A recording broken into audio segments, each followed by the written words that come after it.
say a Okay. sentence really quick? My name is Tyson Johnson, the Iron Man. That's good. Can you introduce yourself and tell us like how you got into this business? Sure. My name is Tyson Johnson. I'm the Iron Man. I do all the ring announcing. I'm a cage fighter. I got started in this business about 15, 20 years ago, basically fighting in the streets. We were doing shoot fighting, setting up little backyard brawls, things like that.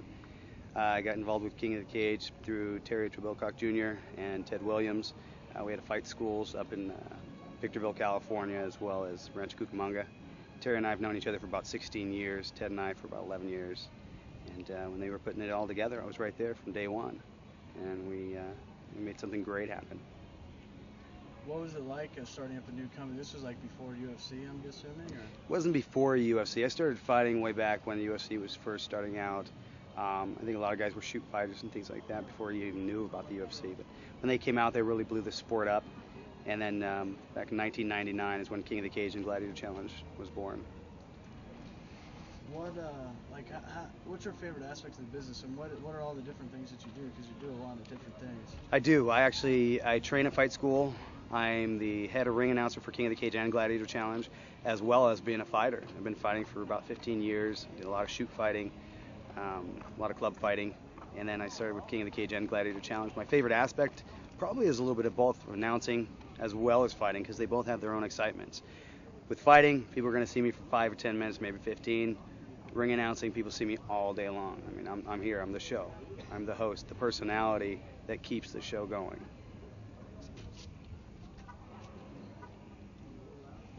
As a fighter, like, what do you feel is the biggest challenge in this industry? The biggest challenge is the lack of knowledge. People don't know what mixed martial arts is, and so they're still fighting against it a little bit, but I mean, I think they're opening up. They're creating, I mean, we're helping to create an open mind for the people out there who don't know what mixed martial arts are. And now they're finding out that it's more exciting than boxing, it's a lot better than boxing, and more people want to see it. What's your opinion on the way a lot of society looks? They think it's like, because like today I told somebody, man, I'm going to King of the Cage to go shoot some interviews, and oh, it's just a bunch of savages. What's your opinion on something like that?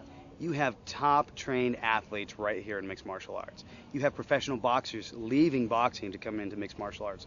Wrestlers, you have a little bit of everything. Olympic wrestlers are coming to train in mixed martial arts. Okay, this is the best sport there is. There's no savages here. They're all trained. We have rules, we have regulations. Everything that any professional sport has, you have now here with King of the Cage, Gladiator Challenge, and all of mixed martial arts.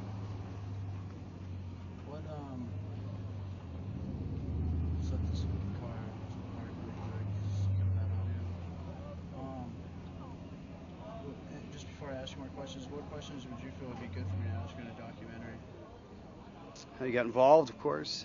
What do you like about it? I mean, you're asking all the good, right questions right now. Everything's going good. Let me ask you this one.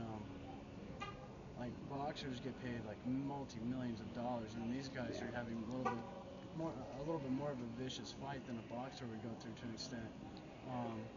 Like the whole pay level, like do you think it'll ever get up to boxing, and why is it the level it is? I certainly hope so. I mean, why do you think I'm announcing rather than fighting? You know, you get your head knocked off for, you know, a little bit of change when these boxers are going out there playing little sparring matches and they're getting big dollars. It's all about promotion. You know, once California and some of the other bigger states, they start taking it on, and big promoters start seeing that, you know, there's a lot of revenue to be made here in this sport. I think then hopefully the fighters are going to get their well-deserved pay, because these fighters train harder than boxers. They fight harder than boxers. I mean, you don't have to worry about just someone punching in your head. You got to worry about the elbows, the knees, the kicks, getting taken down, slammed, thrown, submitted, arm bars, chokes, leg locks. I mean, you have a lot to worry about here. In boxing, you stand up, just don't get punched best as possible. With this, you got a little bit of everything to worry about. And I think the money is definitely due for these fighters. What do you think's holding up the legalization of this going on, like in the Staples Center, the Athletic Commission, everything? Well, right now you have the governor, Arnold Schwarzenegger. He is working on, I mean, they signed the bill. It's a matter of just passing the law. What's holding us? Bureaucratic BS, and that's it. People, you know, you have people out there that are just trying to prevent everything they can. And this is a great sport. I think if they would watch it and not see some of the brutal fights, just watch some of the regular fights, come to the shows on a regular basis, I think that they'll see that this is a great professional sport. What's been your most memorable moment inside the cage? I think just announcing, just the roar of the fans, Just hearing the loud screaming of the fans, I think that's the best part. The fans make this sport.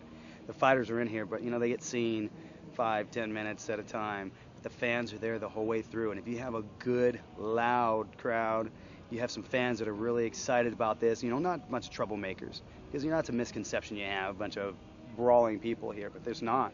You get business people, you get law enforcement, you get lawyers, attorneys. I mean, there's all sorts of different types of people here. And I think when you have the best crowds that you can have, those are the loud, excited ones that aren't causing trouble. I think that's the best aspect of this sport.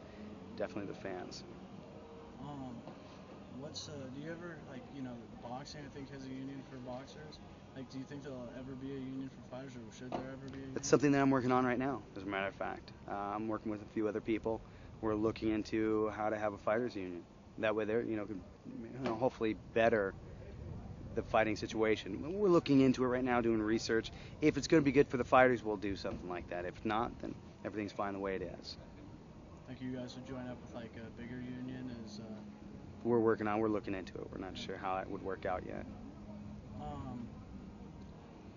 What do you think's the most harshest criticism of the sport?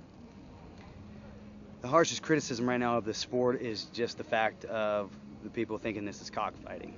They think it's human cockfights. They're going in there, a bunch of brutal savages, and it's not. Once again, there are trained athletes out here. They're training hard, wrestling, judo, jiu-jitsu, kickboxing, sambo, and they're just going out there and they're demonstrating their skills. If we're picking people off the streets and just putting them in like that, what did they have, those bum wars that they used to have? Well, that's vicious right there. You get two people that aren't trained athletes, going in there and just slugging it out, and someone's going to get hurt. Here, you got trained athletes. What are you trained in? What forms of martial arts? I am very well rounded. I'm wrestling, judo, jiu-jitsu, kickboxing, and sambo. Sambo is a form of Russian leg locks, grappling. I try to do a little bit of everything because every fight is different, every fighter is different, and you never know what they're going to bring to the table. So I like to try to have a little bit of everything on my side. Can you explain what judo and jiu-jitsu is to the people who aren't familiar with that? Judo is a type of it's a Japanese martial art. It has a bunch of throws and grabs and some submission holds. Jiu-jitsu is originally from Japan, but then now it's more recognized in Brazil. They call it Brazilian Jiu-Jitsu. And that's going to be a lot of submission holds, basically wrestling with submission holds. Leg locks, chokes, arm locks, key locks, manipulation of the joints and ligaments. Have you ever had a serious injury in a fight? Never. I've been fighting for 15 years, and I've never had a serious injury. So that's another misconception. People think people die in this sport. Absolutely. Nobody has ever died in the sport of mixed martial arts. But in boxing, we just had another boxer die a week ago or so.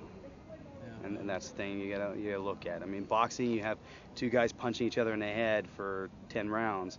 Here, you can tap out at any time.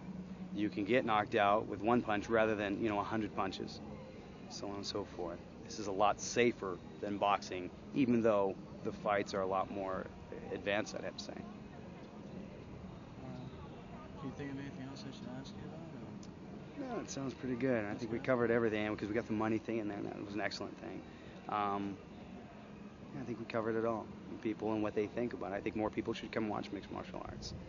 This is a great sport, and I think it'll definitely blow up. It's just going to take some time. It's going to take many years, but once all the bureaucratic BS gets out of the way and people can come in here and they can see what this is, I mean, it's growing. Spike TV saw 10 million people watch their finale last year. That's a big, big number, and it's going to happen again, I'm sure, this year. And so Spike TV is helping. A lot of other organizations are working towards getting that media that we need. And once we get in the public eye a little bit more, people are going to watch it, they're going to see it, they're going to like it. Who wants to get set up with a boxing match that you have a bunch of guys just tapping gloves for 10 rounds, or all these setup fights? There's too much trouble in boxing. Come watch real sport. Come watch some guy get kicked in the head, taken down, submitted. Come watch true athletes express themselves in an extreme sport, and that's what this is. It's an extreme sport. Cool. Thank you very much. My pleasure. Yeah.